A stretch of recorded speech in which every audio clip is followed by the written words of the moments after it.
ठीक है भाई, तो टॉपिक है हमारा आज चैप्टर नंबर 8 स्टार्ट कर रहे हैं हम SEBI delisting of equity shares regulation 2009। D listing of equity shares regulation 2009। और डी लिस्टिंग का मतलब हमने पहले ही पढ़, ठीक है। हमने ये बहुत सारी चीजें देख ली।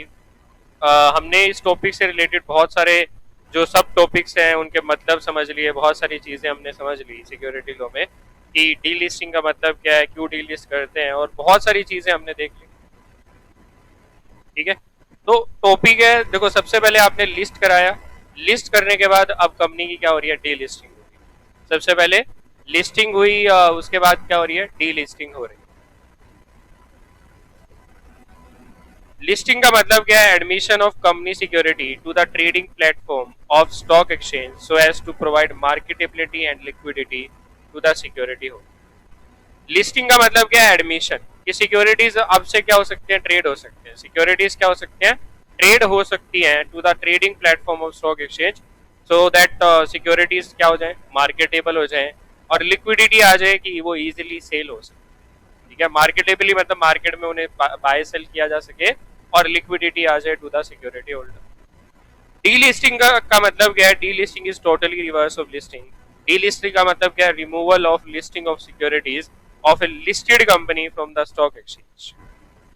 और डीलिस्टिंग डिफर है, ये हमने पहले भी पढ़ा, विड्रॉल और suspension of the admission to dealing of the listed securities which is for a limited period, क्योंकि सस्पेंशन या विड्रॉल एक लिमिटेड पीरियड के लिए किया जाता है। ये मैं ऑलरेडी आपको बता चुका हूँ, ऑलरेडी हम ये चीजें पढ़ चुके हैं। सस्पेंशन का मतलब क्या है, जब सिक्योरिटीज में ट्रेडिंग को सस्पेंड किया जाता है कुछ टाइम पीरियड के लिए, मतलब वहां पे ट्रेडिंग नहीं होगी, लेकिन ये टेम्परेरी ड्यूरेशन के लिए है कि no trade can take place in securities of a company for a temporary period. Suspension is not done at the instance of company, suspension company नहीं करा सकती है। सस्पेंशन क्या है, सस्पेंशन एक एक्शन है जो किसने लिया है, स्टॉक एक्सचेंज ने लिया है against the company, generally for non compliance of the listing condition. और जो कहाँ लिखी है, सेबी एलओडीआर 2015 में लिखी है। आपने इन कंडीशंस का कंप्लायंस नहीं किया था तो एज एन एक्शन पहले आपकी सिक्योरिटीज को क्या किया जाता है, सस्पेंड किया जाता है।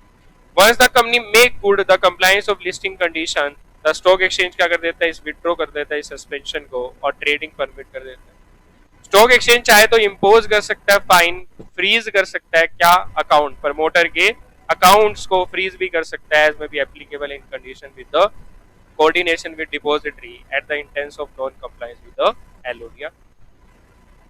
On the other hand delisting क्या, रिमूवल है name of company from the stock exchange, and कोई ट्रेड नहीं होगी अब से उन कंपनीज के शेयर्स में जो क्या हो गए हैं, डीलिस्ट। ट्रेड नहीं होगी इसका मतलब स्टॉक एक्सचेंज पे ट्रेड नहीं होगी। वैसे तो कंपनी के शेयर्स बाय सेल ऑफलाइन भी हो सकते हैं, ऐसी कोई दिक्कत नहीं है। और delisting can be done either by the company voluntarily or by the stock exchange compulsory, generally stock exchange in order to impose severe punishment. Severe मतलब हार्श पनिशमेंट, ठीक है, स्ट्रिक्ट पनिशमेंट। तो स्ट्रिक्ट पनिशमेंट के तौर पे company को क्या कर देता है, compulsory delist the security of any company as a last resort. Compulsory delisting affect the reputation of a company to the extent of liquidity in the trading those shares. ठीक है, कंपल्सरी डीलिस्टिंग अगर किया ना तो company की reputation पे फर्क देखने को मिलेगा, और कंपनी की जो लिक्विडिटी है वो लिक्विडिटी भी चली जाएगी। क्योंकि देखो डीलिस्टिंग कर दिया तो कंपनी पे सवाल उठेंगे ना कि ऐसा क्या था कि कंपनी नॉन कंप्लायंस क्यों कर रही थी, क्या रीजन था। इसी वजह से कंपनी की सिक्योरिटीज को उठा के क्या कर दिया गया, डीलिस्ट। डीलिस्टिंग दो तरह की है, ये पहले ही पढ़ चुके हैं, वॉलंटरी और कंपल्सरी। वॉलंटरी में लिस्टेड कंपनी अपने आप से कराती है, और जबकि कंपल्सरी में स्टॉक एक्सचेंज उठा के क्या कर देता है, डीलिस्ट कर देता है। किसी को डाउट है भाई, किसी को डाउट है ये इंट्रोडक्शन पे?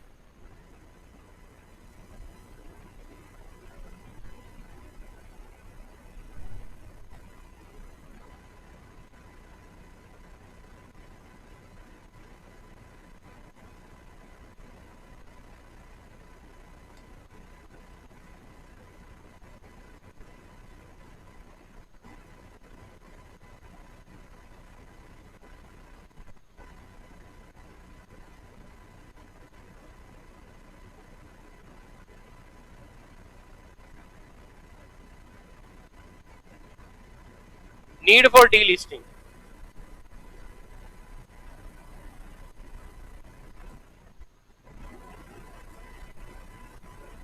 स्टॉक एक्सचेंज क्या कर सकता है, इंपोज कर सकता है फाइन। फ्रीज कर सकता है प्रमोटर और प्रमोटर ग्रुप की होल्डिंग के डीमैट अकाउंट।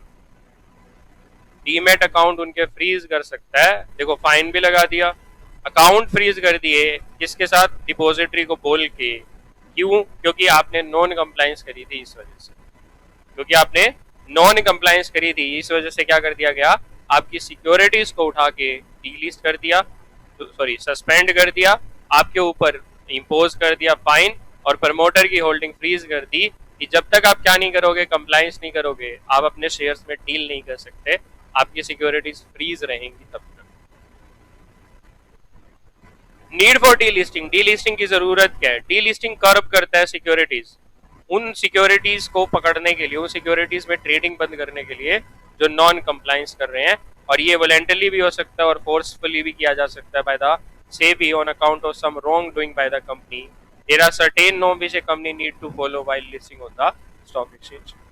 लेकिन अगर कंपनी फेल हो गई क्या करने में, कंप्लायंस करने में, तो SEBI take action which generally lead to delisting of the company from the stock exchange whenever there is a transfer of business or regulation demand or there is a lack of trading volume in the regional exchange, the need for delisting arises। जब भी आप जो business कर रहे हो, business आपने transfer कर दिया और कंपनी की लिस्टिंग की अब जरूरत नहीं है, या रेगुलेटर खुद डिमांड करते कि कंपनी की सिक्योरिटीज को क्या कर दिया जाए, डीलिस्ट, या फिर कंपनी की सिक्योरिटीज में ट्रेड नहीं हो रहा क्योंकि वो रीजनल स्टॉक एक्सचेंज पे लिस्टेड है, और रीजनल में तो ऐसे ही ज्यादा क्या नहीं होती, ट्रेडिंग नहीं होती, तो need for delisting arises. At time there is a change in investor profile and funding pattern which also trigger delisting.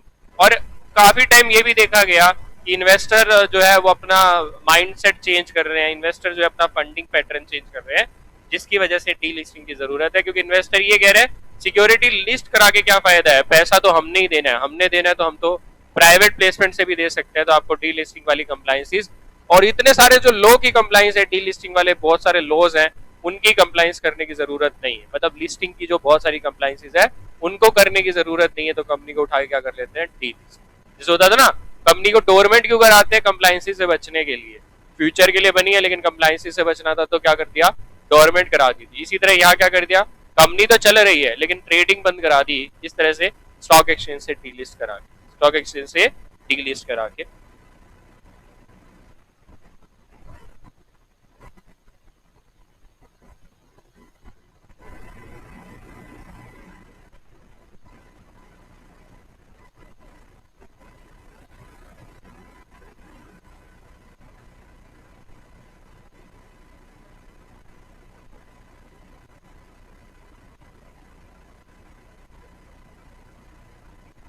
उसमें आता ही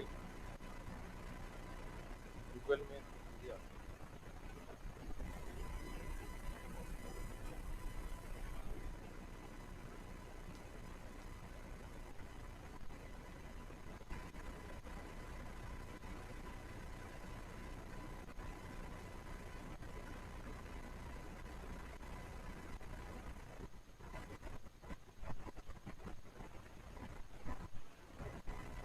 ये देखो बीएससी ने कंपल्सरी डीलिस्ट का भी नोटिस निकाला था फरवरी 20 2021। यह भी नोटिस आया है रिसेंट में, जहां उठा के कंपनीज को क्या कर दिया गया, डीलिस्ट कर दिया, कंपल्सरी डीलिस्ट। ठीक है, तो ये है भाई, ये रहा बीएससी का पब्लिक नोटिस है, ये कंपनी के नाम लिखे हैं जो बीएससी ने डीलिस्ट करा है।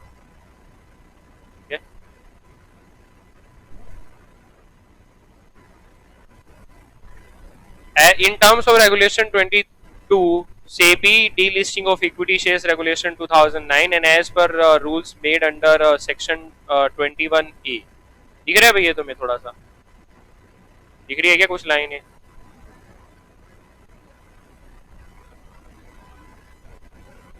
ठीक है, तो ये स्टॉक एक्सचेंज ने नोटिस इशू किया as their last known address as per exchange as well as MCA record asking the said company to show code why the exchange should not be proceed with the compulsory delisting. They have either failed to reply to the exchange communication or failed to take step for the completion of with the compulsory delisting. They have failed to reply to the exchange in a specified manner or failed to take step for the completion of revocation of suspension in the trading of their security. The list of these companies with their last known address, ये public notice निकाल के इन companies को उठा के क्या कर दिया, delist कर दिया। ठीक है, तो ये बहुत सारी, ये 40 के अराउंड कंपनीज हैं, 40 के अराउंड कंपनीज है, इनको उठा के क्या कर दिया गया, डीलिस्ट कर दिया। ठीक है, the following consequences of compulsory delisting के ये वाले कॉन्सिक्वेंसेज देखने को मिलेंगे। ठीक है, ये देखो इन्होंने क्या कर दिया, जो कंपनी है उसके डायरेक्टर प्रमोटर इन सबको क्या कर दिया, बाहर कर दिया कि अगले 10 साल तक ये सिक्योरिटी मार्केट को एक्सेस नहीं कर सकते, ना ही किसी कंपनी को लिस्ट करा सकते हैं। ठीक है, और फेयर वैल्यू ये यहाँ बताएंगे कितने रुपए पे इनको खरीदना पड़ेगा, बाकी सब चीजें इन्होंने बता दी। इस तरह से इन्होंने बता दिया कि विद इन 15 डेज जिसको भी जो भी डिजायरस है कोई रिप्रेजेंटेशन देने का तो रिप्रेजेंटेशन दे सकता है, इस आईडी पे भेज सकता है। ठीक है, तो ये उठा के कंपल्सरी डीलिस्ट हो गया है।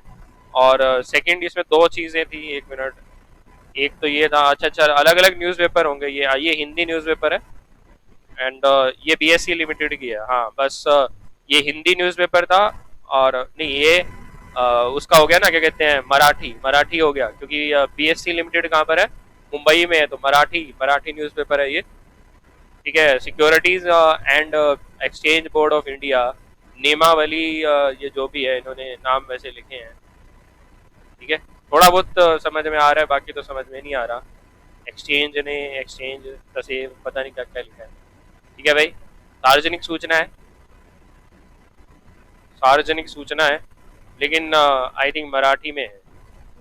ठीक है, किसी को मराठी आती है, किसी को मराठी आती है, आदित्य, तेरी किसी गर्लफ्रेंड वर्लफ्रेंड को आती हो, तेरी वाइफ को आती हो।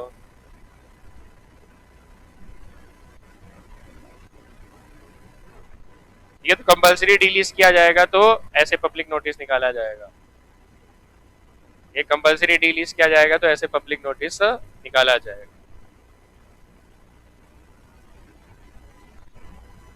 तो बोल ले भाई आदित्य, बोलने पे समझ आ जाते हैं बड़े, या बोलनी नहीं आती। अच्छा, अरे रिया को आती होगी, रिया का कॉलेज वहीं पे तो है, पुणे में है रिया का कॉलेज, रिया सेतिया को आती होगी। अदिति कौन है भाई, आदित्य,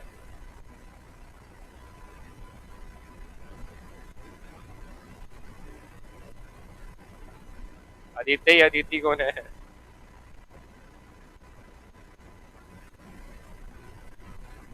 अच्छा नहीं आती रिया।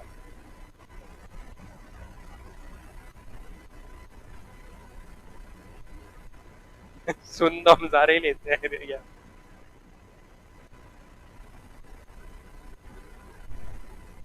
अच्छा, फिर किसने कहाँ से लिखा?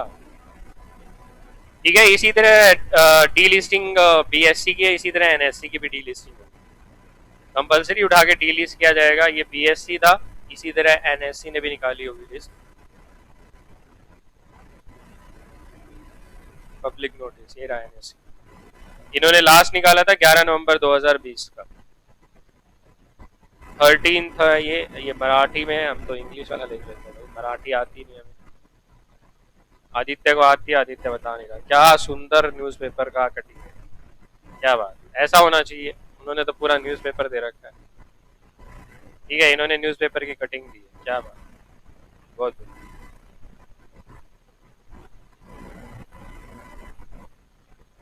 अरे कहाँ गए?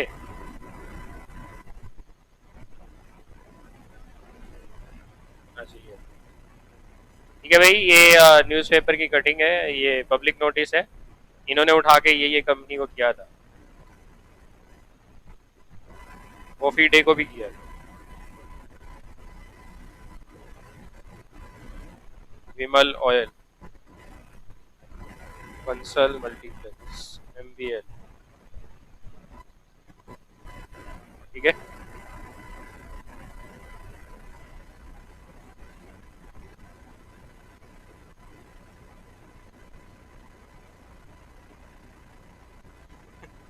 अच्छा पंडा पांडे जी, ये तो सबको ही पता है।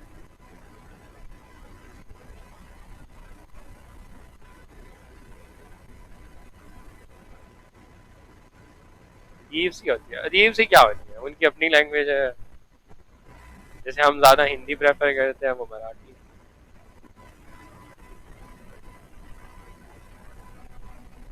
ये भी पांडे जी आपने वहां सुना होगा, क्या कहते हैं, तारक मेहता में है, तारक मेहता में सुना होगा। बैकग्राउंड है भाई, नेक्स्ट बैकग्राउंड में क्या दिया गया है। पहले देखो रेगुलेशंस, रेगुलेशंस पुरानी थी, फिर पुरानी में कमियां मिली, कमियों को दूर करने के लिए नई रेगुलेशंस बनाई गई, ठीक है। पहले पुरानी चीजें थी, फिर उसमें क्या हुआ, कमियां मिली, उन कमियों को दूर करने के लिए नई रेगुलेशंस बना दी गई। In its continued endeavor, SEBI in the year 2002 constituted a committee on delisting of shares to internally examine or review the condition for delisting of securities of the company listed on recognized stock exchange and suggest norms and procedure in connection there. अच्छा, फिर तो आपको आनी चाहिए प्रताक्षा, फिर तो आपको आनी चाहिए। The report of committee was considered and accepted by SEBI. Pursuant to the same, SEBI ने क्या कर दिया, इशू कर दिया SEBI delisting of securities guidelines 2003। इस कमेटी की रिपोर्ट के बेसिस पे, इस कमेटी की रिपोर्ट के बेसिस पे SEBI ने क्या इशू कर दिया, SEBI delisting of securities guidelines 2003 issue कर दी। And the said guidelines, although to a great extent covered the issues involved in delisting of securities, various representation and view from intermediary stock exchange, stock shareholder association, chamber of commerce were given to regulators on the operational issues and procedural communication in the guidelines। तो सेबी ने फिर से क्या issue किया, circulate किया concept paper, किस पे, नई गाइडलाइंस के ऊपर, asking the public comment on the propose regulation. और सेबी को कमेंट रिसीव हुए, सजेशन रिसीव हुए। फाइनली सेबी ने 10 जून 2009 को क्या कर दिया, ऑफिशियल गैजेट में नोटिफाई किया SEBI delisting of equity shares regulation 2009। याद नहीं करना है, बस थोड़ा सा ध्यान रखना है कि एक कमेटी बनाई थी, उस कमेटी के बेसिस पे क्या पहले गाइडलाइंस निकाली, D listing of securities guidelines 2003 निकाली, फिर उसके बेसिस पे क्या किया गया, कमियां मिली, कमियों को दूर करने के लिए फिर 2006 में फिर से नई प्रपोज की गई और फाइनली 2009 वाली चल रही। ठीक है, रेगुलेटरी फ्रेमवर्क है, ये तो धीरे धीरे आपको जानने को मिल ही जाएगा क्या पढ़ना है और क्या नहीं पढ़ना है। ये कुछ एजेंसीज है इन्वॉल्व है किसमें, हर चीज में। देखो मर्चेंट बैंकर हर चीज में आएगा, रजिस्ट्रार टू एन इशू भी आएगा, प्रोफेशनल इन्वॉल्व, कौन कौन प्रोफेशनल इन्वॉल्व है ये भी हम पढ़ेंगे। एप्लीकेबिलिटी, तो सबसे पहले आते हैं एप्लीकेबिलिटी पे। हालांकि मैंने ये करा दी है आपको, मैंने ये करवा दी है आपको, लेकिन फिर भी आप कहोगे तो मैं करा दूंगा दोबारा, ठीक है, कोई नहीं, मैं करा देता हूँ। These रेगुलेशन, ये रेगुलेशन एप्लीकेबल है delisting of equity share of company, कहां से, ऑल या any of the recognised stock exchange where securities या shares are listed. For the purpose of this regulation, share का मतलब दो ही है, क्या, equity share having superior voting right, तो इक्विटी शेयर्स नॉर्मल वाले और equity share with the superior voting right वाले। एक ने भी नहीं कहा सर करा रखा है आपने, ठीक है। तो डी लिस्ट हम कर रहे हैं, तो डी लिस्टिंग दो तरीके का है, वॉलेंटरी और कंपल्सरी। तो कंपल्सरी बाय स्टॉक एक्सचेंज, ये अलग हो गया।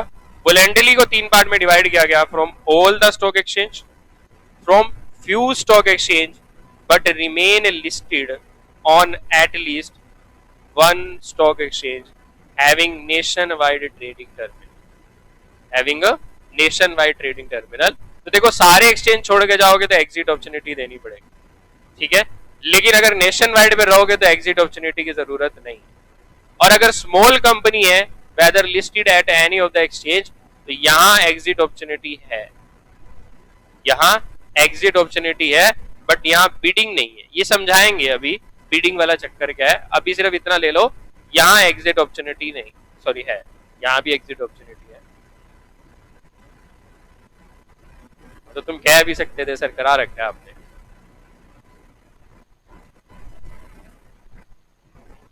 अब ये समझना किस किस पर एप्लीकेबल नहीं, ये मैंने नहीं कराया है, किस किस पे एप्लीकेबल नहीं, किस किस पे एप्लीकेबल नहीं। हाँ ज्योति कराने के बाद तो कह दे करा रखा है।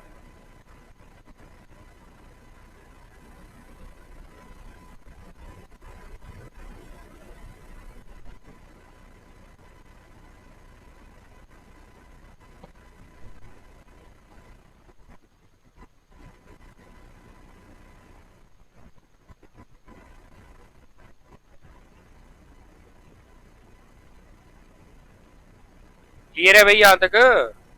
बोल लो फटाफट, यहाँ तक क्लियर है? रहा है क्या बोलते भी? अरे कहाँ कराया था वो डीलिस्टिंग वाली पीटी का? ये तो बाय बाय कैसा?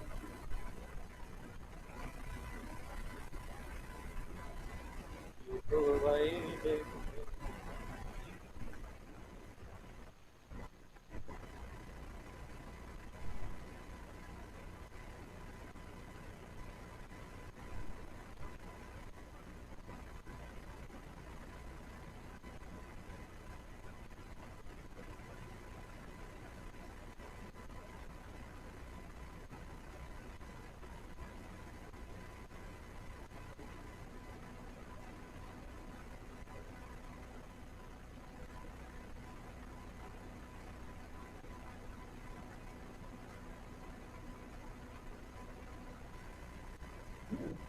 ये नॉन एप्लीकेबिलिटी है, मतलब ये जो रेगुलेशंस है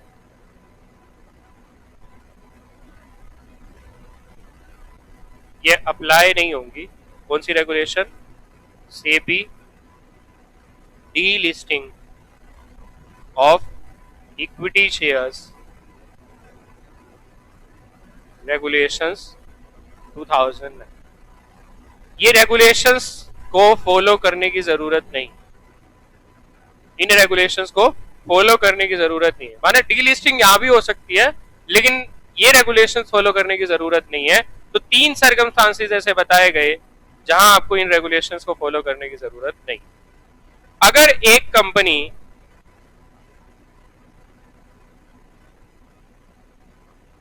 कंपनी लिस्ट हुई है विदाउट पब्लिक इशू,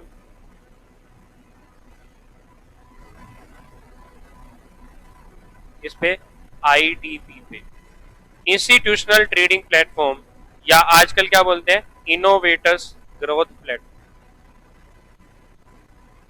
ठीक है, आजकल ये बोलते हैं ना, आईजीपी बोलते हैं ना शायद, आजकल तो आईजीपी बोलते होंगे, पहले आईटीपी बोला करते हैं, इंस्टीट्यूशनल ट्रेडिंग प्लेटफॉर्म। आजकल क्या बोलते हैं, इंस्टीट्यूशनल ग्रोथ प्लेटफॉर्म बोलते हैं ना, आईजीपी। पहले आईटीपी हुआ करता था।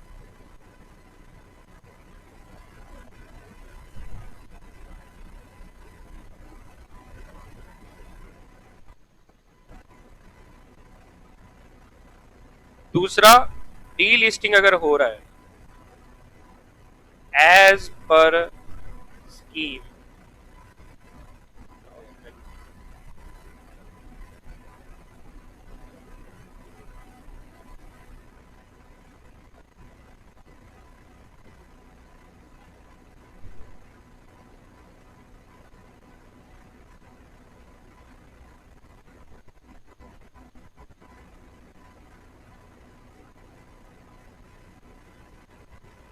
As per scheme approved by अगर डी लिस्टिंग हो रहा है किसके अकॉर्डिंग, स्कीम के अकॉर्डिंग। और स्कीम किसने अप्रूव करी है, बाइफर। जैसे एनसीएलटी ना आज के टाइम पे, पहले बाइफर होता था अंडर सीका है। और ये स्कीम किस चीज के लिए है, delisting of sick company. ठीक है, अंडर सीका एक्ट।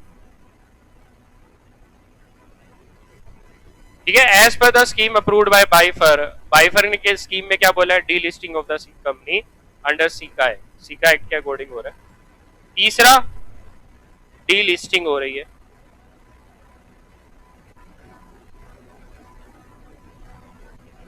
किसके according,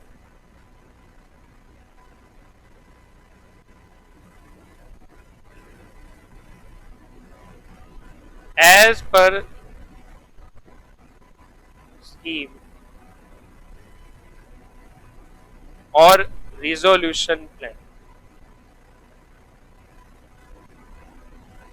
approved by adjudicating authority, that is NCLT,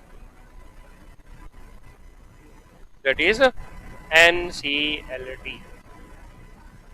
ठीक है भाई, तीनों पॉइंट समझ में आ गए। ठीक है, स्कीम या रिजोल्यूशन प्लान में क्या लिखा है, डे लिस्टिंग। स्कीम या रिजोल्यूशन प्लान में क्या लिखा है, डे लिस्टिंग। क्लियर है भाई, एक बार बताओ, क्लियर है बताओ, फिर बुक से कराते हैं।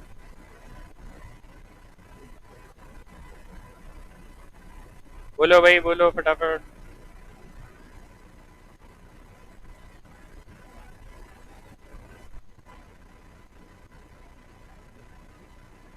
चैप्टर नंबर 4 में करेंगे अंजलि, आईटीपी आईजीपी क्या है, इंस्टीट्यूशनल ट्रेडिंग प्लेटफॉर्म है बेसिकली, जहाँ पे जो इंस्टीट्यूशनल्स हैं, बड़े बड़े इंस्टीट्यूशनल्स हैं, उनके लिए हम क्या करते हैं, शेयर इशू करते हैं और उनके लिए शेयर्स लिस्ट किए जाते हैं।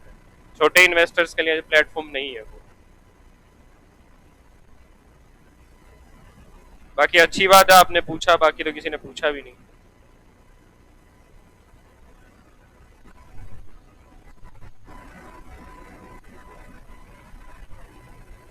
ठीक है, these regulation shall not applicable, ये रेगुलेशन एप्लीकेबल नहीं है उन सिक्योरिटीज पे जो लिस्ट हुई है without making a public issue on institutional trading platform. इसका नाम बदल दिया गया है, इंस्टीट्यूशनल ग्रोथ प्लेटफॉर्म कर दिया गया है of recognised stock exchange.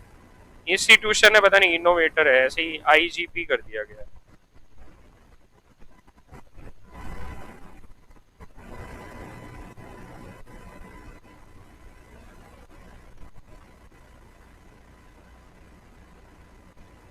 Bing में कुछ आता ही नहीं।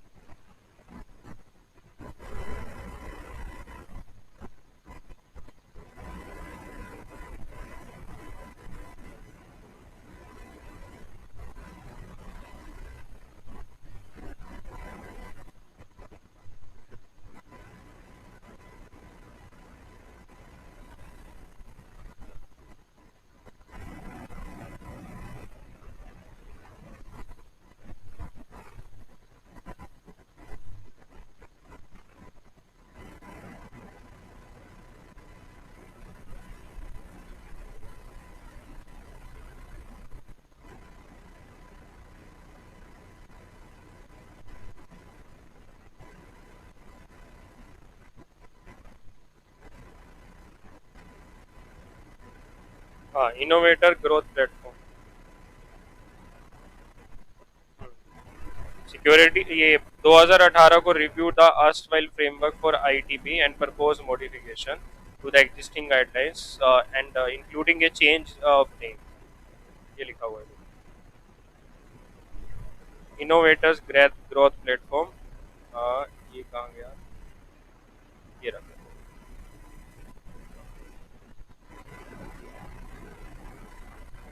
तो इन्होंने नेम चेंज किया था, propose modification and including a change of name to innovator growth platform.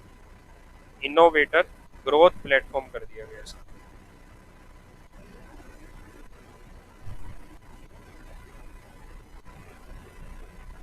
ठीक है, नाम चेंज कर दिया गया, इनोवेटर ग्रोथ प्लेटफॉर्म कर दिया गया। ठीक है, आईजीपी कर दिया गया, इनोवेटर ग्रोथ प्लेटफॉर्म। तो अगर आपकी सिक्योरिटीज लिस्ट हुई है बिना पब्लिक इशू लाए किस पे, इनोवेटर ग्रोथ प्लेटफॉर्म पे of the recognised stock exchange, यही याद कर लेना, चाहे आईजीपी याद कर लो, आपकी मर्जी है, दोनों ही दिए गए हैं। ठीक है, दूसरा क्या है, अगर एक स्कीम सैंक्शन अब किसने करी है, बाय द बाइफर ने, अगर एक स्कीम किसने अप्रूव करी है, बाइफर ने करी है, किसके अकॉर्डिंग, अंडर सी का स्पेशल प्रोविजन एक्ट 1985, या एनसीएलटी ने अप्रूव करी है under section 262 of the companies act, और अगर इस स्कीम में लिखा है क्या, procedure to complete the delisting और provide a exit opportunity option to the existing shareholder at a specific rate. तो जहां पे डी लिस्टिंग हो रहा है लेकिन किसके अकॉर्डिंग, स्कीम के अकॉर्डिंग, जहां डी लिस्टिंग तो हो रहा है लेकिन किसके अकॉर्डिंग, स्कीम के अकॉर्डिंग। जो स्कीम किसने अप्रूव करी है, बाइफर ने या एनसीएलटी ने अंडर सेक्शन 262। ठीक है, अगर कोई स्कीम है जो किसने सैंक्शन करी है, बाइफर ने या एनसीएलटी, क्योंकि बाइफर खत्म कर दिया गया था 2004-5 के अराउंड, बाइफर के बाद क्या आया, NCLT under section 262 of the companies act, और स्कीम में लिखा है procedure to complete delisting और exit option to the existing shareholder at a specified rate. तीसरा क्या कर रहा है, डी लिस्टिंग तो हो रहा है लेकिन किसके अकॉर्डिंग, रेजोल्यूशन प्लान के अकॉर्डिंग। और रेजोल्यूशन प्लान किसने अप्रूव किया है, under section 31 of the IBC. और इस प्लान में क्या लिखा है, specific procedure to complete the delisting और provide an exit option to the existing shareholder at a price specified in the resolution plan. ये रेगुलेशन एप्लीकेबल नहीं है किस चीज पे, अगर अंडर ए स्कीम सैंक्शन या to D listing of the equity shares, तो किसके अकॉर्डिंग हो रहा है, रेजोल्यूशन प्लान के अकॉर्डिंग हो रहा है। ठीक है, provide that exit to the shareholder should be at a price which shall not be less than the liquidation value as determined under regulation 35 of the IBC after paying of the dues in order of the priority as defined under section 53 of the IBC। लेकिन जो exit price दिया जाएगा ना किसको, share holders को, वो किससे कम नहीं होना चाहिए, लिक्विडेशन वैल्यू से कम नहीं होना चाहिए। और लिक्विडेशन वैल्यू किसके अकॉर्डिंग निकालते थे, आप ड्यूज पे करने के बाद, वोटरफॉल अरेंजमेंट याद है, वोटरफॉल अरेंजमेंट याद है कि भाई इस इसका पैसा देना है, उनको पैसा देके जो लिक्विडेशन प्राइस आएगा उस प्राइस से कम प्राइस नहीं होना चाहिए, लिक्विडेशन प्राइस से कम प्राइस नहीं होना चाहिए। और जो प्रमोटर को एग्जिट प्राइस दिया जा रहा है ना, प्रमोटर को जिस प्राइस पे एग्जिट अपॉर्चुनिटी दी जा रही है वो हायर नहीं हो सकता बाकी लोगों से। ठीक है, प्रोवाइडेड दैट अगर एग्जिस्टिंग प्रमोटर और shareholder are propose to provided an opportunity to exit under the resolution plan at a price higher than the price determined in term of above proviso, existing public shareholder को भी कौन सा price मिलेगा, वो price जो किससे कम नहीं होगा, जो प्राइस आप प्रमोटर को देने वाले हो उस प्राइस से कम प्राइस पे नहीं दे सकते।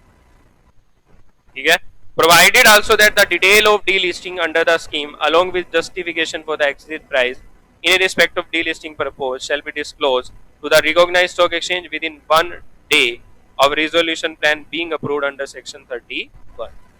अगर आप डीलिस्टिंग की अपॉर्चुनिटी दे रहे हो, एग्जिट प्राइस वगैरह अगर आप निकाल के दे रहे हो तो स्टॉक एक्सचेंज को एक दिन के अंदर अंदर बता दो जिस दिन आपका रेजोल्यूशन प्लान 31 में अप्रूव हो गया। और 31 में आपने क्या बोला कि हम तो कंपनी को डीलिस्ट कराएंगे। जो शेयर होते हैं ना, क्रेडिटर की मीटिंग होती है ना, सीओसी, कमेटी ऑफ क्रेडिटर, तो कमेटी ऑफ क्रेडिटर ने रिजोल्यूशन प्लान अप्रूव किया। रिजोल्यूशन प्लान में क्या था, रिजोल्यूशन प्लान में था कि कंपनी को डीलिस्ट कराएंगे।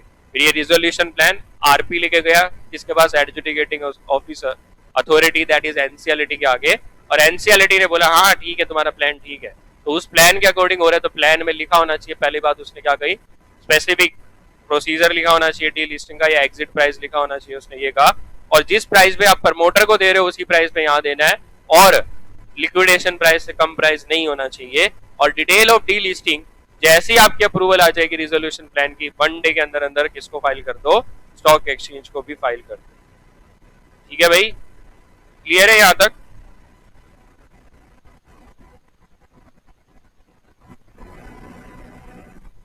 क्लियर है यहां तक? किसी को डाउट है तो बताओ।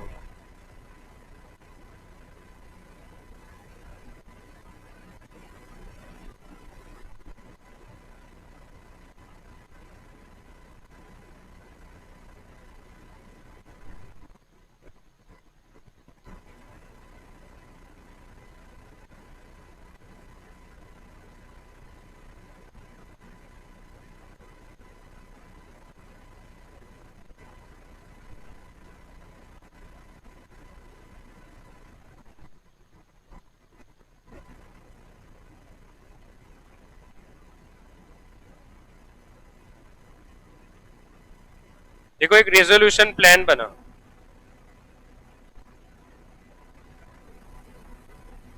इस रेजोल्यूशन प्लान में लिखा था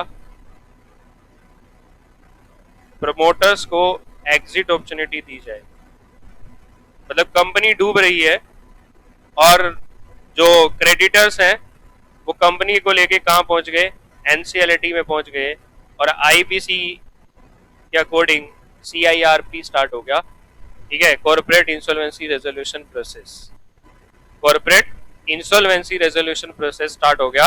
एक रेजोल्यूशन प्लान बनवाया गया सीओसी की तरफ से, और आरपी ने इसको कहाँ फाइल किया, रिजोल्यूशन प्लान को एडजुडिकेटिंग अथॉरिटी के पास फाइल किया।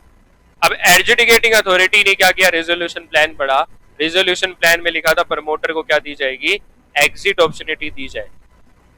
ठीक है, प्रमोटर हम बदलेंगे, कंपनी के सीओसी में लिखा है रेजोल्यूशन प्लान में कि प्रमोटर को बदला जाएगा और जो एग्जिस्टिंग प्रमोटर है उसे एग्जिट अपॉर्चुनिटी दी जाएगी किस पे, 50 रुपए पे, 50 रुपीज पर शेयर पे।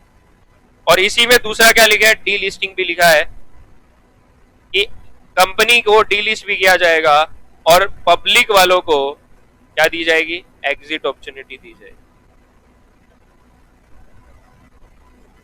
वो कह रहे हैं कि पब्लिक को जो एग्जिट अपॉर्चुनिटी दोगे, जिस प्राइस पे दोगे वो not less then liquidation price होना चाहिए, लिक्विडेशन प्राइस से कम नहीं होना चाहिए, उससे ज्यादा ही होना चाहिए। लिक्विडेशन प्राइस आप निकाल लोगे सेक्शन 35 के अकॉर्डिंग, ठीक है। तो लिक्विडेशन प्राइस से कम प्राइस नहीं होना चाहिए, पहला।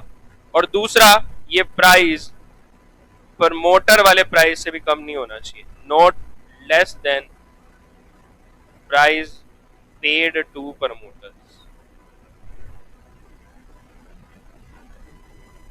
क्लियर है भाई, जिन्होंने प्रमोटर वाला पॉइंट पूछा?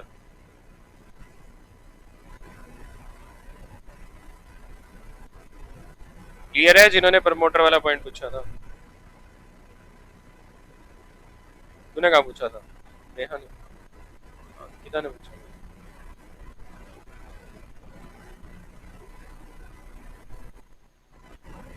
ठीक है,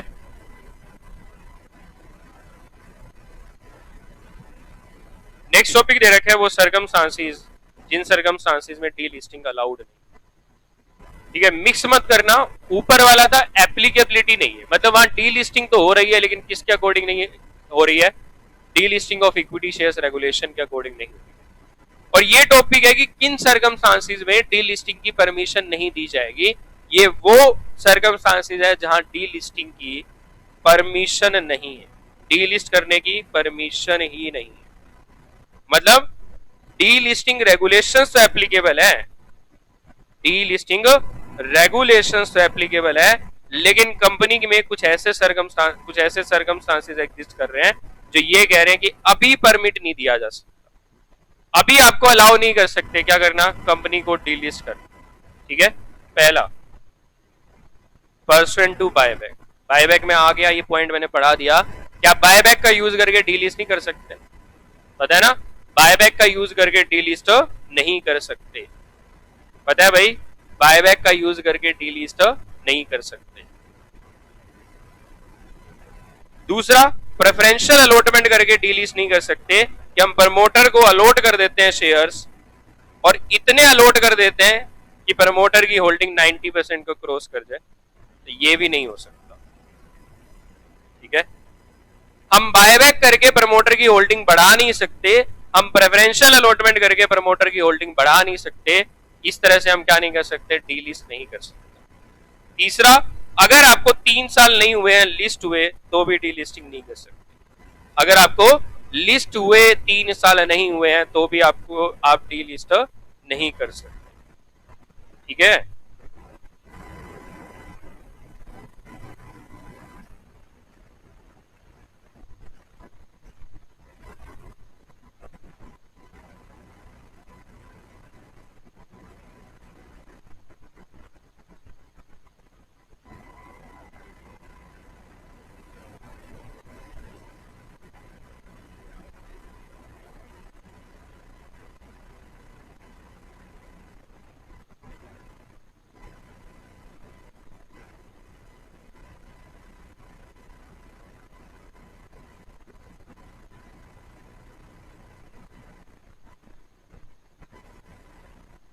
देखो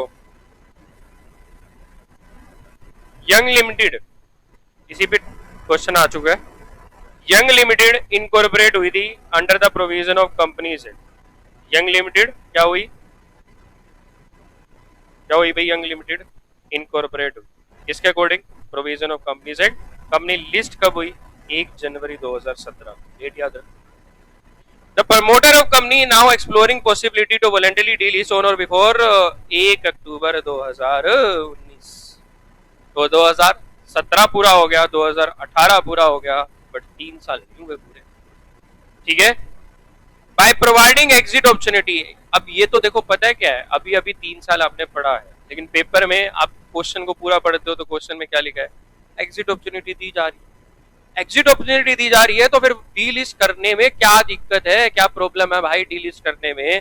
तो आप लीगल एडवाइजर हैं, बताओ भाई क्या कंपनी एलिजिबल है डीलिस्ट के लिए?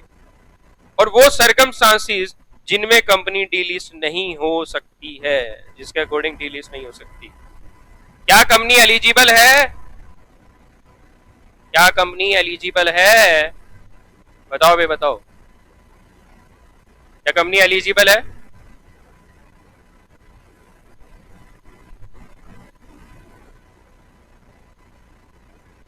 नहीं है, कंपनी एलिजिबल नहीं है, ठीक है। और दूसरा वो सरकमस्टांसेस जिनमें कंपनी डीलिस्ट नहीं हो सकती, वो सरकमस्टांसेस और condition under which equity share of the company can not be delisted as per delisting regulation. तो बताओ पेपर टफ आया था क्या? पेपर टफ था क्या? बच्चे बोले पेपर टफ था। मैंने तुम्हें दो क्वेश्चन कराए हैं, मैंने तुम्हें दो क्वेश्चन कराए हैं, मैंने तुम्हें बायबैक वाला क्वेश्चन कराया था और मैंने तुम्हें दूसरा ये क्वेश्चन कराया है। बताओ मुश्किल था? मुश्किल था भाई पेपर, ठीक है। फिर भी बच्चे क्या होते हैं, भूल जाते हैं। बच्चे क्या करें, 3 साल भूल गए। मैंने एक से आगे पूछा डीलिस्टिंग वाला कराया, बोले हाँ हाँ सर सारे सरकमस्टांसेस याद थे, सारे सरकमस्टांस लिखा है हमें। तो मैंने कहा पहले क्वेश्चन का आंसर, बोले सर होगी क्यों नहीं होगी। मैं कहा 3 साल नहीं हुए। फिर ओ सर 3 साल वाली बात ही याद नहीं रही, 3 साल वाली बात ही याद नहीं रही, ठीक है। अब वो गलत कराए, तुम्हें ऐसा नहीं करना है, नहीं तो मार खाओगे मेरे से, ठीक है। तो पहला बायबैक से नहीं हो सकता, दूसरा प्रेफरेंशियल अलॉटमेंट से नहीं हो सकता। अब तो याद रखनी पड़ेगी ना, याद रखनी पड़ेंगे सुशे। तीसरा 3 साल जब तक ना हुए, unless a period of 3 years elapsed since the listing of that class of equity shares। जिन क्लास ऑफ इक्विटी शेयर को आप डीलिस्ट कराना चाहते हो उनको अगर डीलिस्ट हुए 3 साल नहीं हुए, अगर इंस्ट्रूमेंट जो कन्वर्टेबल हैं इक्विटी में, डाटा जिनको आप डीलिस्ट कराना चाहते हो, अगर कन्वर्टेबल सिक्योरिटीज जो कल को कन्वर्ट होके क्या बनना है, वही शेयर बनने हैं जिनको आज आप डीलिस्ट करा रहे हो। आपने आदित्य ने क्या किया था, आदित्य की कंपनी है, आदित्य की एक कंपनी है, ठीक है,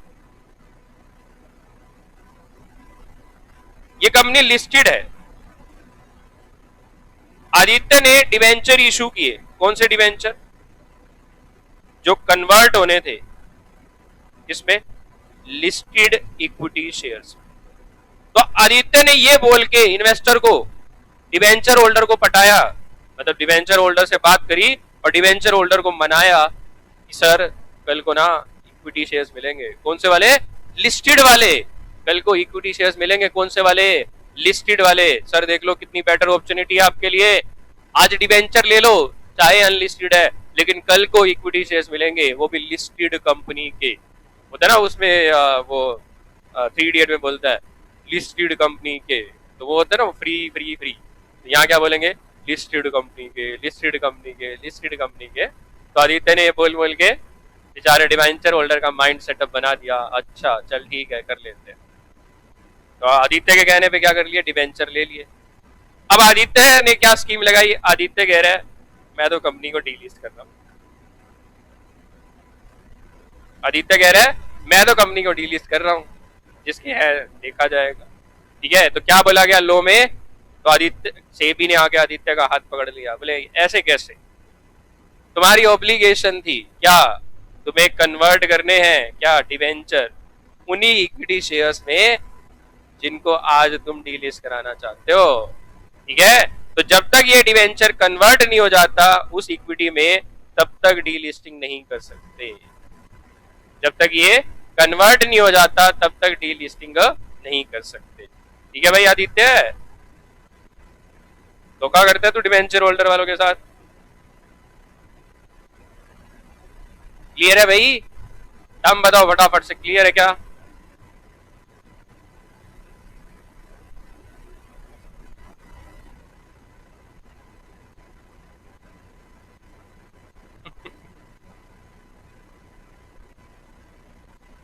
पनीर वाली लाइन कट कर रही हो।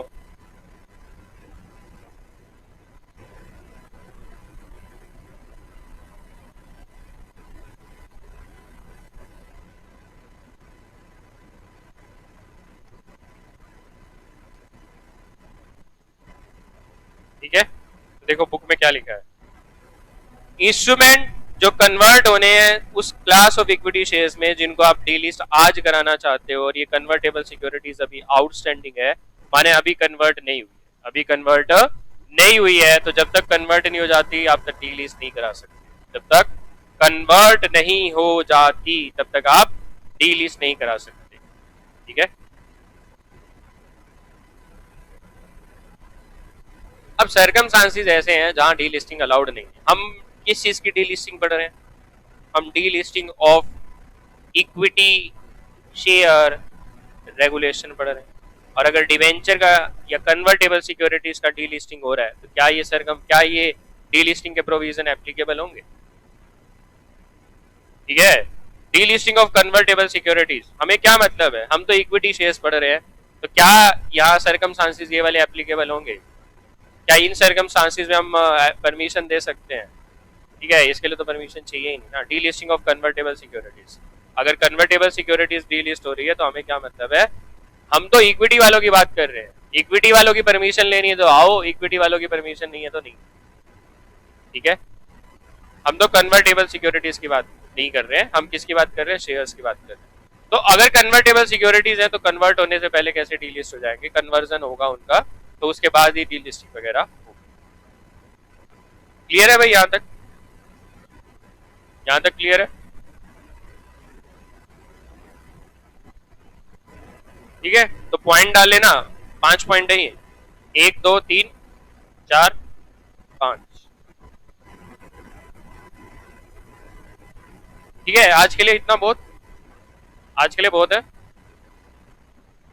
हालांकि कुछ हुआ नहीं है हमारा ऐसा कुछ, लेकिन ठीक है। ठीक है, तो क्योंकि ये 2 3 पॉइंट है, इनको समझाना पड़ेगा, पर अभी मूड नहीं।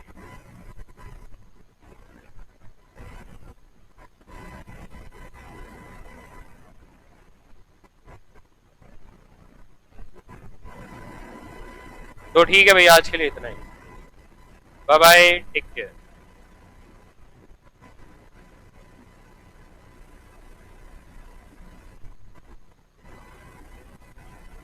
मेरे को लग रहा है आधे बच्चे खाना खा रहे हैं सर, लाइक नहीं कर रहे।